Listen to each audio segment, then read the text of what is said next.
नमस्कार विद्यार्थी मित्रांनो. स्वागत आहे तुमचं पुन्हा एकदा एम-पी-एस-सी लायब्ररी या आपल्या YouTube चॅनलमध्ये. आज आहे 29 ऑगस्ट 2025.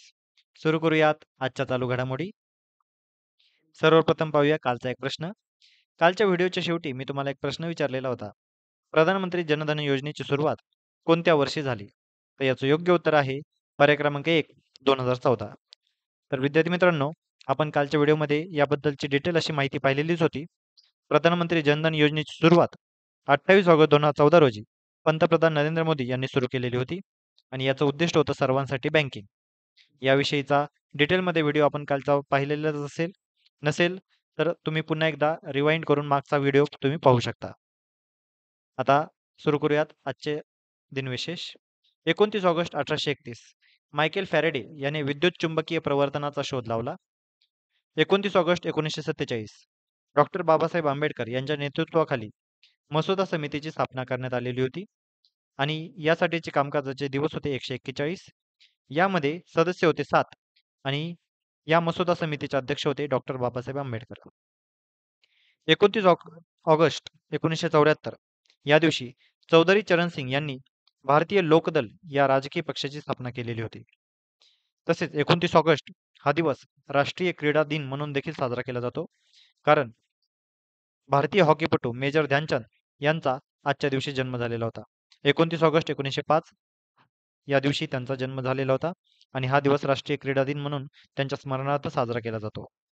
29 ऑगस्ट 1880 स्वातंत्र्य सैनिक लोकनायक माधव श्रीहरी तथा बापूजी अने यांचा आज जन्मदिवस.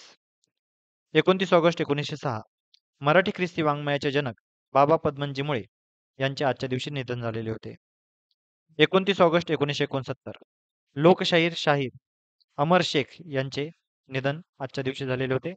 तर लक्षात घ्या विद्यार्थी मित्रांनो, 29 ऑगस्ट हे अतिशय महत्त्वाचे असे दिनविशेष आहेत. याविषयीचे आपल्याला प्रत्येक गोष्ट परीक्षेमध्ये विचारली जाऊ शकते. त्यामुळे याविषयीचा आता एक सविस्तर अशी बातमी आपण पाहून घेऊया मेजर ध्यानचंद यांच्याबद्दल.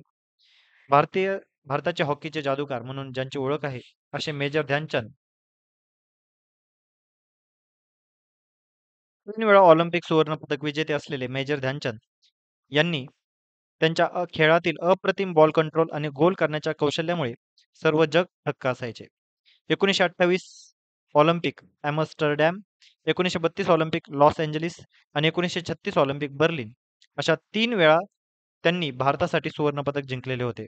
1936च्या बर्लिन ऑलिम्पिकमध्ये हिटलरनेही त्यांच्या खेळाचे कौतुक केलेले होते. भारत सरकारकडून त्यांना 1956 साली पद्मभूषण पुरस्काराने सन्मानित करण्यात आले आणि त्यांच्या सन्मानार्थ 29 ऑगस्ट हा दरवर्षी राष्ट्रीय क्रीडा दिन म्हणून साजरा केला जातो. तर विद्यार्थी मित्रांनो, याविषयी आपल्याला परीक्षेत ऑलरेडी प्रश्न विचारून झालेला आहे की 29 ऑगस्ट हा दिवस कोणता दिवस म्हणून ओळखला जातो किंवा राष्ट्रीय क्रीडा दिन कधी साजरा करण्यात येतो. तर अशा पद्धतीचा क्वेश्चन आला तर आता आपण तो ऑलरेडी कव्हर केलेला असेल. तर मेजर ध्यानचंद यांचा आज जन्मदिवस. आता पुढची महत्त्वाची चालू घडामोडी म्हणजे भारतातील पहिले नोमॅड डिजिटल गाव. सिक्कीममध्ये भारतातील पहिल्या डिजिटल भटक्या गावाचे उद्घाटन करण्यात आलेले आहे. सिक्कीममधील पाक्योंग जिल्ह्यातील याक्तेन गावामध्ये देशातील पहिले डिजिटल नोमॅड व्हिलेजचे अधिकृत उद्घाटन करण्यात आलेले आहे. आता या डिजिटल गावाचे उद्दिष्ट काय? तर स्थानिक पर्यटन आणि ग्रामीण उपजीविकेला पाठिंबा देताना डिजिटल व्यावसायिकांसाठी याक्तेनला एक शाश्वत रिमोट वर्क हब म्हणून विकसित करणे हे यामागचे उद्दिष्ट होते. व्यावसायिकांना शांततापूर्ण पर्यावरणपूरक वातावरणामध्ये रिमोट पद्धतीने काम करण्यास सक्षम करणे, ज्यामुळे हंगामी पर्यटनाला वर्षभर आता चालना मिळू शकते. अशा पद्धतीने त्याचे फायदे होऊ शकतात. त्यामुळे भारतातील पहिले नोमॅड डिजिटल गाव कोणते? अशा पद्धतीचा प्रश्न विचारण्यात आला तर लक्षात घ्या, सिक्कीम या राज्यातील पाक्योंग जिल्ह्यातील याक्तेन या गावाचे पहिले डिजिटल नोमॅड म्हणून आता ओळख निर्माण झालेली आहे. पुढची एक महत्त्वाची चालू घडामोडी म्हणजे ज्येष्ठ अभिनेत्री ज्योती चांदेकर यांचे नुकतेच निधन झालेले आहे. मराठी रंगभूमी व चित्रपट सृष्टीतील नावाजलेल्या ज्येष्ठ अभिनेत्री ज्योती चांदेकर यांचे खाजगी रुग्णालयात निधन झालेले होते.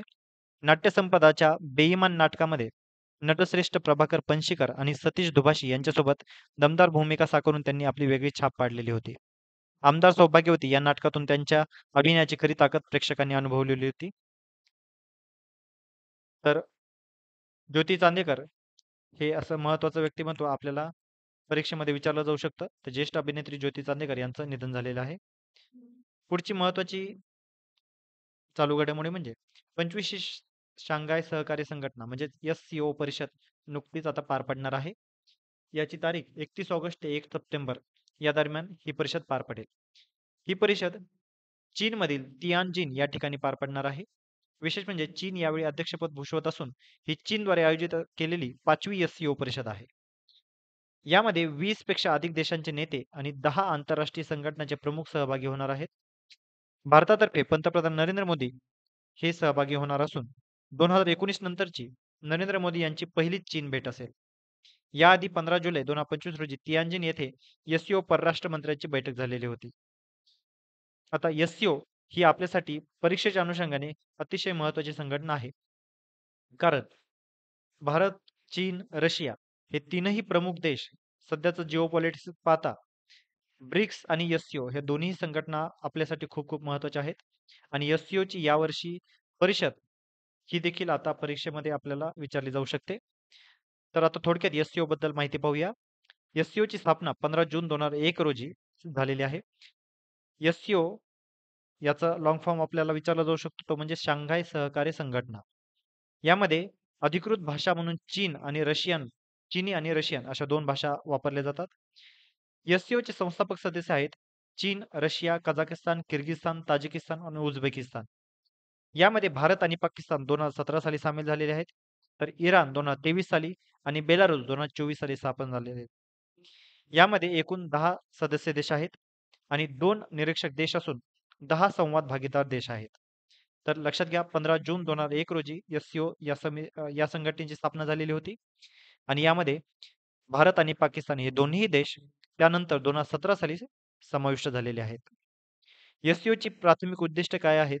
तर प्रादेशिक सुरक्षा व दहशतवाद विरोधी सहकार्य करणे, तसेच आर्थिक सहकार्य आणि पायाभूत सुविधा विकास करणे, सांस्कृतिक आदानप्रदान व परस्पर विश्वास निर्माण करणे, तसेच शांतता व स्थैर्य प्रोत्साहन करणे. तर ही SCOची थोडक्यात उद्दिष्टे आहेत. तर लक्षात घ्या विद्यार्थी मित्रांनो, SCOची 25वी जी बैठक आहे ही आता चीनमध्ये होणार असून आपल्याला परीक्षेच्या अनुषंगाने SCOच्या बेसिक गोष्टीबद्दल माहिती असणं गरजेचं आहे. तर विद्यार्थी मित्रांनो या होत्या आजच्या चालू घडामोडी. तर आजच्या अशा अतिशय महत्त्वाच्या चालू घडामोडीवर आधारित आजचा एक प्रश्न पाहून घेऊया. भारतातील पहिले नोमॅड डिजिटल गावाचे कोणत्या राज्यात उद्घाटन करण्यात आलेले आहे? तर आता आपण ही नुकतीच बातमी कव्हर केलेली आहे. तर याच बातमीवर आधारित हा प्रश्न आहे. अतिशय सोपा प्रश्न आहे. सर्वांनी कमेंटमध्ये याचं उत्तर द्यायचं आहे. भारतातील पहिले नोमॅड डिजिटल गावाचे कोणत्या राज्यात उद्घाटन करण्यात आलेले आहे? पर्याय क्रमांक 1 आहे आंध्र प्रदेश, पर्याय क्रमांक 2 सिक्कीम, पर्याय क्रमांक 3 अरुणाचल प्रदेश आणि पर्याय क्रमांक 4 पश्चिम बंगाल. याचं योग्य उत्तर तुम्ही सर्वांनी कमेंटमध्ये द्यायचं आहे. योग्य उत्तराला नक्कीच लाईक देखील देण्यात येईल. तर या होत्या आजच्या चालू घडामोडी. अशाच अधिकाधिक इन्फॉर्मेटिव्ह कंटेंटसाठी आमच्या MPSC लायब्ररी या यूट्यूब चॅनलला सबस्क्राईब करायला अजिबात विसरू नका. यूट्यूब सोबतच आम्ही टेलिग्राम, x.com म्हणजेच ट्विटर, व्हॉट्सॲप, फेसबुक आणि इंस्टाग्राम अशा सर्व सोशल मीडिया प्लॅटफॉर्मवर आहोत. तर या सर्वच ठिकाणी आम्हाला फॉलो आणि सबस्क्राईब करायला अजिबात विसरू नका. धन्यवाद.